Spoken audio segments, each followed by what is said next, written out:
was curious, your thoughts during those last 2 minutes when you were kind of playing pinball down there by the goal. What was going through your head?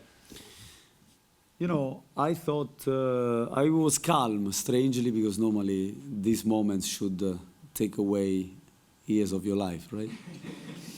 But I was strangely calm because I think it will be what it will be. And the way he has to go, he will go. Because we know that also Messi tried to score from corner. So until the 90th minute, he didn't want to lose the game. He's still, for me, the best player in the world, despite what people says. And I know that they have the quality with Alba, with Busquets, the experience, and the other players that the ball can go your way and another way. What do you say? And then after, we will have again, you know, you will concede it the last minute.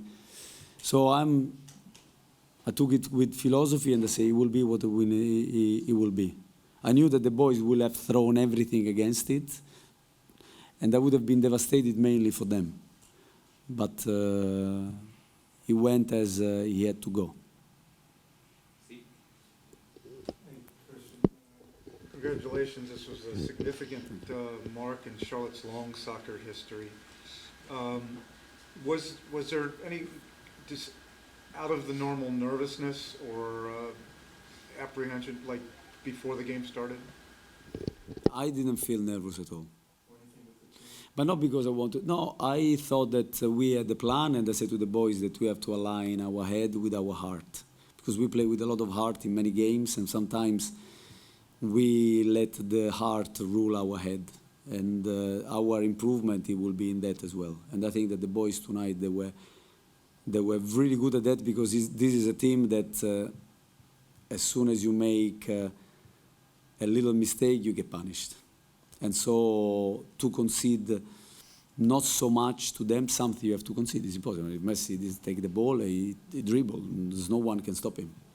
And so you try your best, and I think that you become nervous, in my opinion, when you try to control things you cannot control. So you are, you have feeling this pressure that you need to win at all costs, and so. But in order to win, you have to focus on what you do. And I thought that the players were really good in that, and I tried to transmit that. Let's align our head with our heart. The most difficult thing is to have the heart. They have it in abundance, our players. I thought that the team played individually and collectively. They stepped up, and especially like Copetti, the last match was much more obvious, scoring a goal.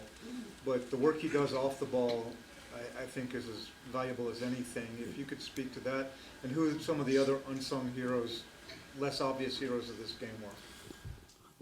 I think Enzo played really well, and at times they put pressure, and in a game where the boys, they know the importance of staying in the game and try to win it. Sometimes we could play a little bit better from the back. We decided not to give ourselves silly mistakes, post potential. So Enzo in this case is very important because he can hold the ball, he can fight, and to have a number 9 like that is very important. So for me, he played really well. He nearly scored the same goal when Kerwin crossed the ball from the same spot against them, just for a little, for an inch. That would have been amazing. But I think Enzo is a very good player, and he gave us a lot of qualities that this team needs. And so here, I don't know, there are many, all of them, also the guys that they came on, but if I have to name one, I want to say Jere Uronen, because a lot of times he was with Messi, and his experience at international level helped him to be calm. He's a calm guy. And he came from his national team. I thought he's one of those players that normally goes under the radar, but very important for the team. All right, last one for Sam.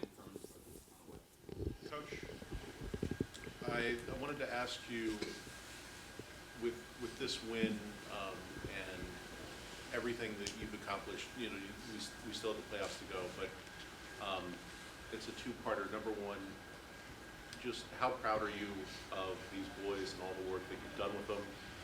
And I'll ask the second one after that. Very, very proud of the boys because, as I said, they have been working hard. I remember having press conferences after we lost at home against Atlanta, after we had some difficult loss, and here against New England at the very end. In a game we didn't play well, but in front of 70 plus. And they got a lot of criticism. I got a criticism, but that doesn't matter. I saw a team that they fight in training. They came to training always with a big attitude. And so because of that, I think that that makes me really, really proud of the boys. And second, there was an entirely different atmosphere on Wednesday down in Miami and Fort Lauderdale. Tonight, you had an absolutely electric crowd. How much difference did that make? That makes a huge difference. That makes a huge difference. I know, as I said before, that it was probably because Messi is in town, but that's great. It happened with Pulisic as well when he came here with Chelsea. But I think that the more people come to see us, the more people come to see that we also have very, very good players, talented players, that they can play toe-to-toe even with the best in the world. And I think that the crowd that we have is one of the things that I said from day one really surprised me in a positive way, and is one of the best in the league. We get praise because of that, and I hope that they can come more and more. That's why it would have been great to host, but it's okay. We want to bring more playoff games here because we want this kind of crowd to accompany us, to be with us as much as possible.